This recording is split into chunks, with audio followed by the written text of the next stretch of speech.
You know what finally made me rethink everything I thought I knew about growing tomatoes? It was a Tuesday in late July, about 6 years ago. I was standing in my garden in Lancaster County, looking at my brandy vines. I'd done everything the books told me to do. I'd bought the expensive cages, I'd put down the red plastic mulch because a study said it helped, and I was out there every morning with a spray bottle of calcium liquid because I was terrified of blossom end rot. And yet, my lower leaves were turning that sickly yellow-brown, the fruit was sparse, and the plants just looked tired.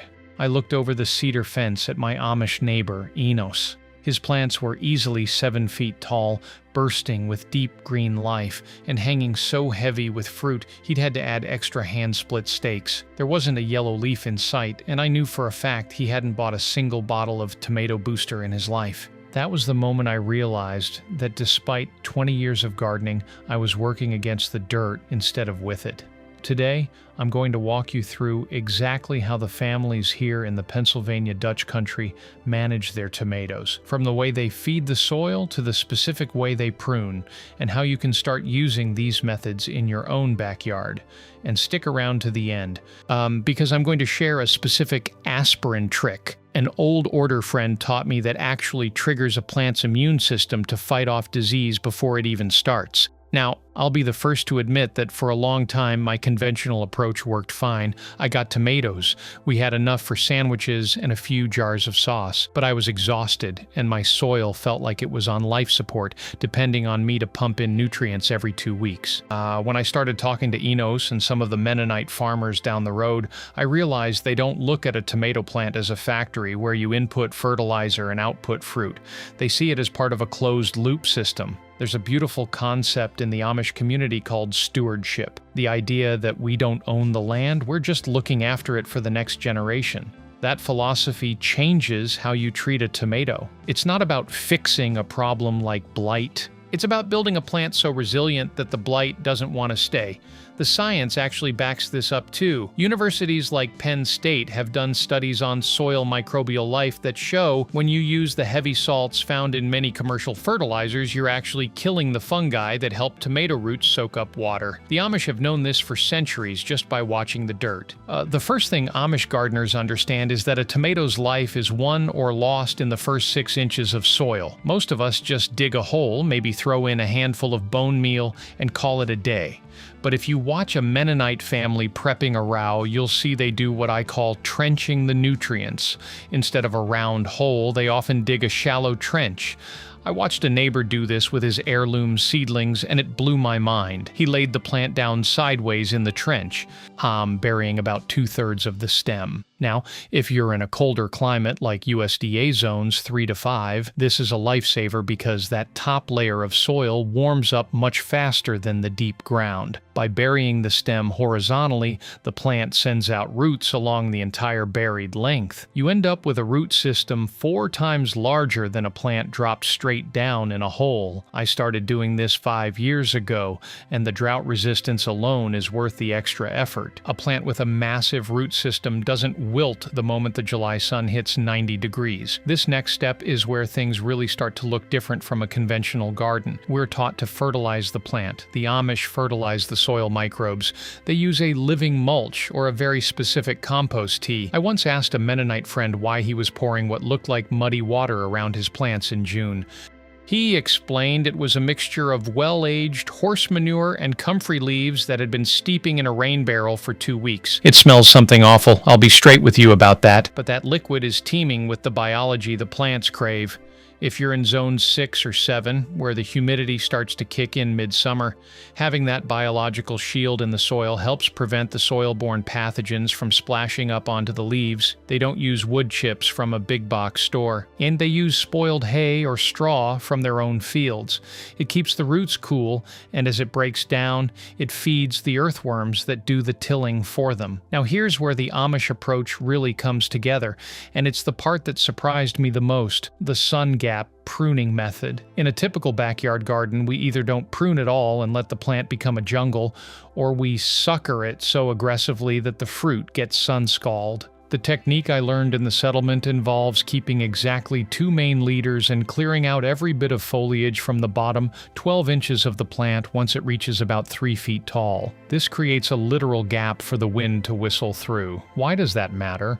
Well, tomato diseases love stagnant, humid air. By clearing that bottom foot, you're breaking the bridge between the soil and the leaves. I've found that in the hotter, more humid regions like zones 8 and 9, this single move can extend your harvest by a full month because the late-season fungus just can't get a foothold.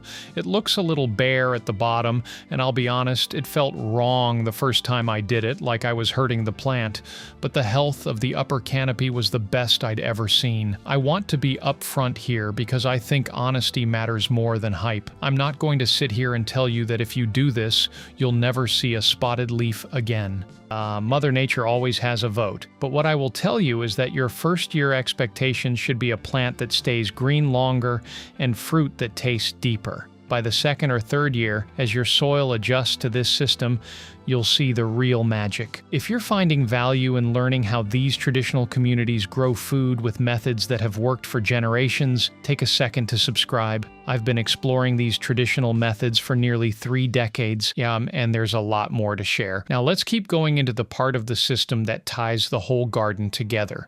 This next piece is one that I completely overlooked for most of my gardening life, and that's the companion canopy. You'll rarely see an Amish tomato patch that is just tomatoes. They almost always have stink flowers or herbs tucked right at the base of the stakes. My neighbor Enos always plants a specific variety of marigold.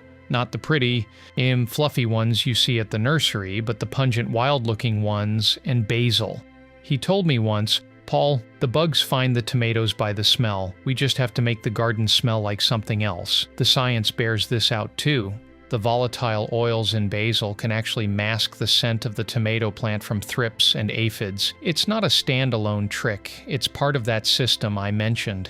The marigolds produce a chemical in their roots that kills bad nematodes in the soil, while the basil protects the leaves. It's a beautiful, functional partnership. Looking back at my old ways, I've noticed a few patterns that really held me back, and I did these myself for years, so no judgment here. The first is the cleanliness trap. We want our gardens to look like a magazine, perfectly bare, dark soil between plants.